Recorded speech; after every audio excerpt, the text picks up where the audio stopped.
मैंने थोड़ा सा लेट आइडेंटिफाई किया कि मेरा क्या पैशन है। मेरी फैमिली में एज सच इस तरह से ट्रेंड नहीं था कि लड़कियां निकलेंगी जॉब करेंगी। जब आप पढ़ाई कर रही हैं, आइडेंटिफाई योर इंटरेस्ट। कहीं पर इंटरव्यू के लिए जा रही हैं, कोई बड़े फ्लावर्स वाले प्रिंट ना पहने, लड़कियों ने हाथों में चूड़ियाँ पहनी होती हैं। कोई इंटरव्यू में बहुत ही लो एनर्जी के साथ बैठा हुआ है, उसे काम का बहुत पता है, लेकिन हम उसको जज ये करेंगे कि इसमें पैशन ही नहीं है। बहुत सारे लोग चेयर पे बैठते हैं और वो अगर चेयर घूमने वाली होती है तो उसको मुसलसल घुमाए जा रहे हैं। बच्चे सिर्फ इसलिए इंटर्नशिप करने आते हैं कि हमारी डिग्री की रिक्वायरमेंट है।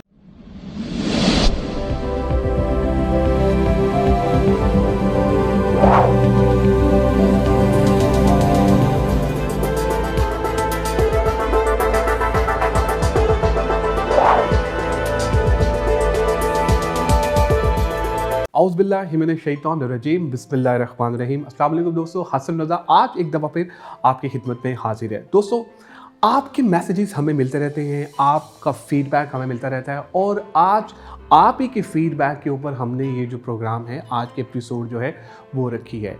हमें एक फॉलोवर ने कहा था, हमें ये बताइए कि हमारा जो प्रोफेशन है वो पैशन कैसे बन सकता है।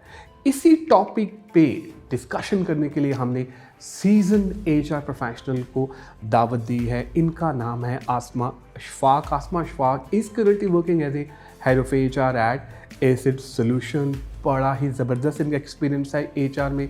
17 साल का इनका तजुर्बा है। मिचल्स में इन्होंने काम किया है, टेलीनॉर में इन्होंने काम किया है, फातिमा फर्टिलाइज़र में इन्होंने काम किया है। आइए मिलते हैं आसमा अशफाक से और जानते हैं उनकी राय इस इंटरेस्टिंग टॉपिक पे। Thank you very much Asma for joining us today and I am super excited कि आज आप हमारे साथ हैं। Welcome on board. Thank you so much Hasan, thank you. Great, wonderful. अच्छा आसमा, हम टॉपिक पे तो ज़रूर डिस्कशन करेंगे। आई मीन टॉपिक है भी बड़ा इंटरेस्टिंग और यूनिक, इस पे तो हम ज़रूर बात करेंगे, लेकिन हम जानना चाहेंगे आपकी success story.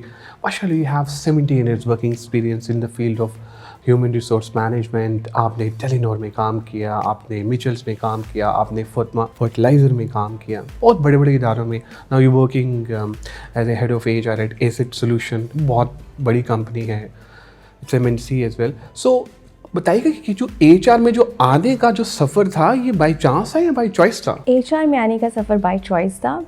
Actually I have very diversified experience. ना सिर्फ HR, मैंने थोड़ा सा फ्लेवर सेल्स एंड मार्केटिंग का भी लिया है, कम्युनिकेशंस का भी लिया है, फिर टेलीकॉम में मैंने इवन टेक्निकल डिपार्टमेंट्स में भी काम करके देखा है। तो मुझे एक्सप्लोर करने के बाद बहुत सारी फील्ड ये रियलाइज़ हुआ कि एक्चुअली मेरा पैशन जो है दैट इज़ HR। तो फिर मैंने HR को ज़्यादा एक्सप्लोर करना शुरू किया, फोरम्स अटेंड करने स्टार्ट किए और फिर इवेंचुअली HR में जब मैं आई तो मुझे फ़ील हुआ कि that was actually my passion and I still feel कि HR इज़ माय पैशन और मुझे लगता है कि this was the field for me. और इंशाल्लाह जितना भी आगे का भी मेरा करियर होगा वो HR में ही होगा, क्योंकि I am so passionate about HR। अच्छा, तो मैंने बहुत सारे HR वालों के इंटरव्यूज़ किए, सीनियर्स के भी, और हमेशा से यही कहा जाता था बहुत सारे लोगों का, यार कि मैं तो डॉक्टर बनना चाहता था, मैं तो इंजीनियर बनना चाहता था, या मैं किसी और फील्ड में आना चाहता था। तो मैं तो most probably I think that shade by chance आ गया। तो आपके साथ भी ऐसे ही था कि आपने भी सोचा हुआ था यार कि मैंने मतलब कोई डॉक्टर बनना है या फिर मैंने कहीं और जाना है, इस तरह से? नहीं, ऐसा नहीं था। मैंने थोड़ा सा लेट आइडेंटिफाई किया कि मेरा क्या पैशन है, लेकिन मैंने एज सच कभी इस तरह के कोई ड्रीम्स नहीं देखे थे कि मुझे जो है वो डॉक्टर बनना है या मुझे इंजीनियर बनना है। मेरे लिए जॉब करना पहली एक अचीवमेंट थी, क्योंकि मेरी फैमिली में एज सच इस तरह से ट्रेंड नहीं था कि लड़कियां निकलेंगी जॉब करेंगी। And that is the reason कि मेरी फैमिली में मोस्टली जो मेरी फ़ीमेल कज़न्स हैं दे ऑल आर डॉक्टर्स, क्योंकि उन्हें लगता था कि चलो डॉक्टर एक ऐसा प्रोफेशन है जिस पे घर वाले मे भी हमें काम करने दें। बट मुझे जो है सबसे पहला चैलेंज तो ये था कन्विंस करना अपने फादर को कि I want to do something for myself. I know कि you can bear my expenses, but मैं ये फ़ील करना चाहती हूँ कि जो मैंने पढ़ाई की है और मैं बाहर निकलूँ, मैं दुनिया को देखूँ। सो आई वॉन्ट टू एक्सप्लोर। कल रात को मैं एक करियर काउंसलिंग सेशन में थी स्टूडेंट्स के साथ, और वो मुझसे पूछ रहे थे कि हम किस तरह डिस्कवर करें कि हमारा पैशन क्या है और हमें किस फील्ड में जाना है। तो मैं उनको ये बता रही थी कि this is the right time, जब आप पढ़ाई कर रही हैं, आइडेंटिफाई योर इंटरेस्ट, कि आपके इंटरेस्ट एरियाज़ क्या हैं, उनको नैरो डाउन करें और फिर देखें कि आप किस चीज़ के अंदर एक्सेल कर सकती हैं। अगर आज मैं रिलेट करती हूँ अपने कॉलेज, यूनिवर्सिटी या स्कूल के टाइम को, तो मैं सोचती हूँ कि उस वक्त में I was very good in public relations, I was a national level debater. मैंने all Pakistan colleges, all Pakistan universities win किया बहुत बार, और जो भी कोई कॉलेज का ट्रिप होता था, कोई भी कॉन्सर्ट हो रहा है, फंक्शन हो रहा है, I was head girl all the time, I am organising it, I was good with dealing in people. तो मुझे अंदाज़ा अब जाकर होता है प्रोफेशनल करियर में आके कि that was the background of HR actually, कि वो मेरे अंदर जो एबिलिटीज़ थी वो उस टाइम से थी, फ्रॉम चाइल्डहुड, क्योंकि I was the head girl, I was dealing with people, I was solving their problems, I was handling their grievances. तो ये सारी चीज़ें जो हैं, मुझे लगता है कि जब आप अपने पैशन को आइडेंटिफाई कर लेते हो और जब आप उस फील्ड में चले जाते हो जिसमें आप जाना चाहते हो, तब अगर आप अपना बैकग्राउंड सोचो तो you can relate to everything, कि वो इंटरेस्ट तो आप में हमेशा से थे। Agreed, wonderful, rightly said. अच्छा आसमा, जब हम आपके साथ सेशन प्लान कर रहे थे तो हमारे एक फॉलोअर हैं, उनकी तरफ से क्वेश्चन आया कि ये पूछें कि हमें पता कैसे चलता है कि ये हमारा पैशन है और ये फिर राइट प्रोफेशन बन जाता है। देखिए, पैशन हमेशा वही होता है जो कि नेचुरली आपके अंदर से आता है, जिसको करके आपको खुशी मिलती है और आपको लगता है कि ये तो कोई काम ही नहीं है, या इसमें तो मैं 18 घंटे बैठ के काम कर सकता हूँ या कर सकती हूँ। So that is your passion basically. और जब आप कोई ऐसा जॉब जो है ऑप्ट करते हैं लाइफ में, आइदर इज जॉब और बिजनेस, कोई भी ऐसी चीज़ जिसमें आप आइडेंटिफाई कर लेते हैं कि दैट इज़ योर पैशन, तो आप अपनी पूरी एनर्जी उसमें लगा देते हैं और फिर भी आपको लगता है कि you are just enjoying your life और आपको एक पर्पस मिल गया लाइफ में। वंडरफुल। अच्छा आसमा, जैसे कि हम पहले बात कर रहे थे, 17 साल का माशाल्लाह एक्सपीरियंस है, स्ट्रक्चर और अनस्ट्रक्चर्ड ऑर्गेनाइजेशंस दोनों में काम किया हुआ है। तो ज़रा हम बात कर लेते हैं, मतलब माशाल्लाह यू आर मैरिड और एक बेटा भी बड़ा प्यारा सा है, मैं देख रहा था माशाल्लाह। सो किस तरह से ये मैनेज करती हैं? बड़े अपने भी अक्सर कहते होंगे क्या तुम जॉब कर रही हो, छोड़ो जाके बैठ के काम करो, या सम टाइम होता है लोग कहते हैं यार कि नहीं, some time people think about that कि यार शायद इन्वायरमेंट इतना सेफ़ नहीं है कॉर्पोरेट कल्चर में या इस तरह से चीज़ें, तो कैसे मैनेज करती हैं इसको? बिल्कुल, लोग कहते हैं, और ऑब्वियसली मैनेज करना भी थोड़ा सा मुश्किल होता है, क्योंकि आपने अपना घर भी लेकर चलना है, बच्चे की पढ़ाई भी, अपनी जॉब को भी।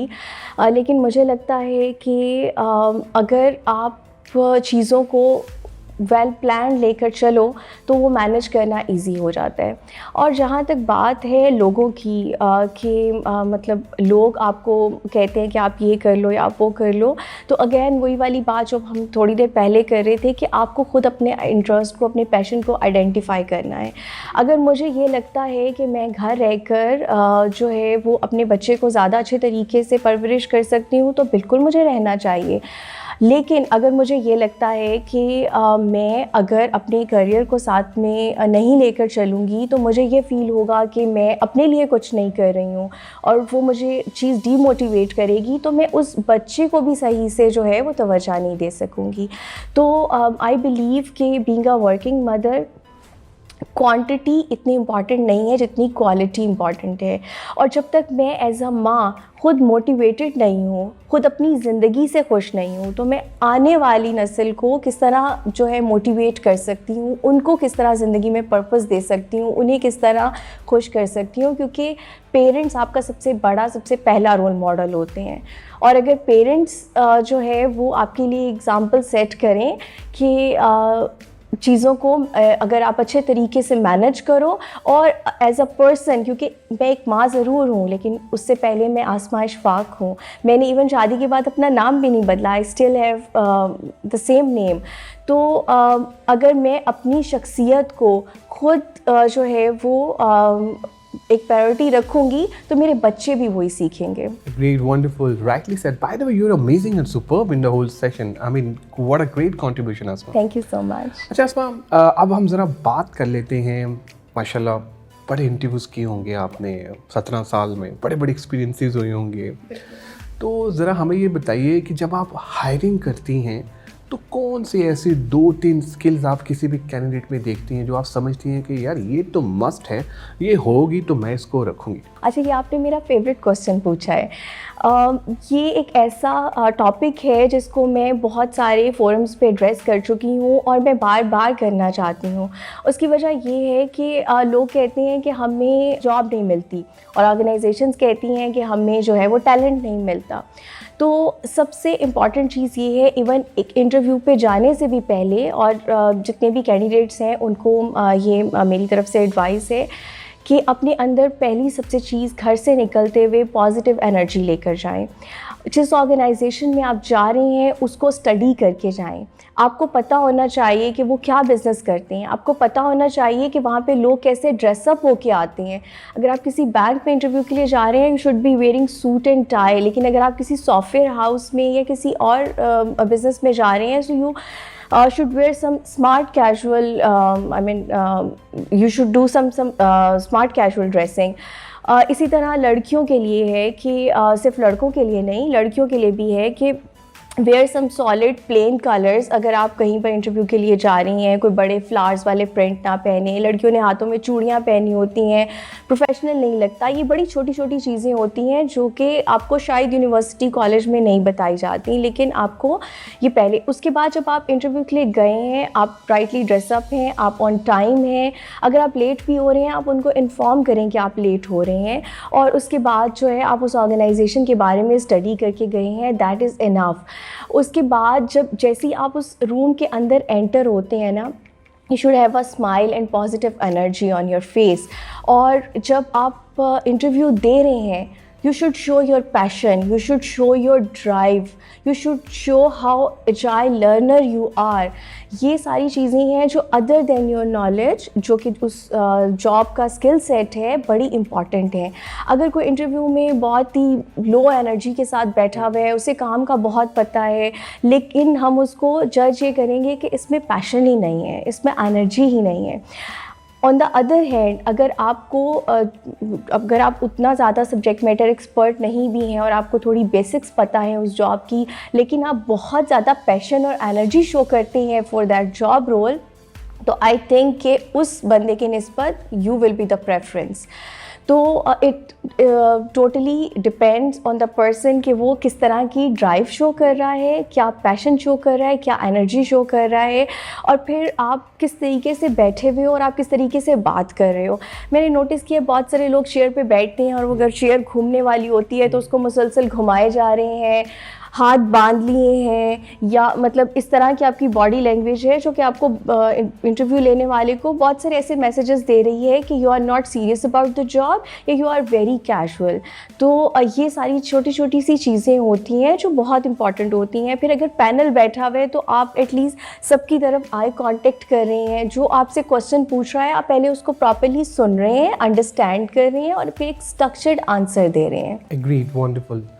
अच्छा, एक और बहुत इंपॉर्टेंट क्वेश्चन, माशाल्लाह आप MTU प्रोग्राम्स भी लॉन्च किए आपने, फ्रेश ग्रेजुएट्स को जो है वो भी काफ़ी मौके दिए और बड़े बड़े इदारों में आपने जो है वो हायरिंग भी की फ्रेश ग्रेजुएट्स की। What do you think that कि जो एकेडमिया का और जो कॉर्पोरेट का, do you think there is a gap? अगर गैप है तो उसको फिल कैसे किया जा सकता है? बिल्कुल गैप है, और सबसे बड़ा गैप तो यही चीज़ें हैं जो मैंने ऑलरेडी आपको पिछले क्वेश्चन के आंसर में बताई कि स्टूडेंट्स को ग्रूम नहीं किया जाता उस तरीके से।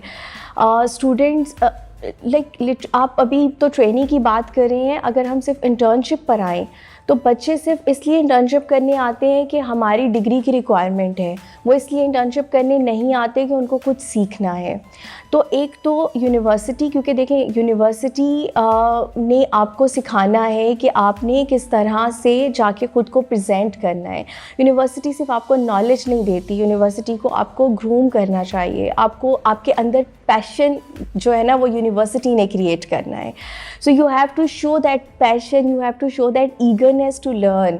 और अगर आप एज अ इवन इंटर्न या आप एज अ मैनेजमेंट ट्रेनी भी किसी ऑर्गेनाइजेशन में जाते हैं और आप सिर्फ इसलिए जाते हैं कि चलो डिग्री की रिक्वायरमेंट है, या आप सिर्फ इसलिए जाते हैं कि चलो मैं ट्रेनी बैच में सिलेक्ट हो गया हूँ तो चलो अब तो मैंने परमानेंट हो ही जाना है, तो that is not going to set for success. आपको जो है वो पैशन, एनर्जी, ड्राइव शो करनी पड़ेगी, आपको खुद सीखना पड़ेगा, आपको सीनियर्स के पास जाकर खुद पूछना पड़ेगा कि मैंने ये कर लिया है, अब बताएं और क्या करूं, मैंने ये सीखना है, आप बताएं आपका क्या एक्सपीरियंस है। That drive, that eagerness should come from yourself. Wonderful, amazing Asma, I mean बहुत ही ज़बरदस्त सेशन आपके साथ रहा। Any final wording about Qasim Ali Shah foundation? I'm a great fan of Qasim Ali साहब, और he is doing I mean great. जिस तरह से वो मेंटोरिंग करते हैं, मैं अक्सर ऑफ एंड ऑन यूट्यूब पे उनकी वीडियोस देखती रहती हूँ, और आई थिंक कि कासिम साहब की तरह we should have more mentors जो कि हमारे स्टूडेंट्स को, हमारी यूथ को जो है वो मोटिवेट कर सकें, उनमें पॉजिटिव एनर्जी जो है वो उनको दे सकें। तो ही इज़ डूइंग ग्रेट माशाल्लाह, and I think he should keep doing it, और बहुत सारे लोगों को उनसे इंस्पिरेशन लेकर ये करना चाहिए, क्योंकि एट द एंड आप इस कंट्री की अगर यूथ को कुछ सिखा रहे हैं तो आप इस कंट्री की इकोनॉमी में कंट्रीब्यूट कर रहे हैं। Great. Again, thank you for your time, support and love. You were amazing in the whole session. Thank you. Thank you so much. आप लोगों का भी बहुत शुक्रिया आज के एपिसोड देखने का। आज हमारे साथ थे अस्मा इशफाक, इन्होंने हमें ये बताया कि आपका जो प्रोफेशन है वो कैसे पैशन बन सकता है। I mean she was amazing in the whole session, और बहुत सारी टिप्स इन्होंने हमारे फ्रेश ग्रेजुएट्स को दी। आप लोगों की एक फरमाइश थी कि जी ऐसा एक सेशन प्लान करें जिसके ऊपर हमें ये बताएं कि हमारा प्रोफेशन कैसे पैशन बन सकता है, तो वी हैव डन इट। अपना फीडबैक हमसे ज़रूर शेयर कीजिएगा ताकि हम इम्प्रूव कर सकें। दुआ में याद रखिएगा। Take care.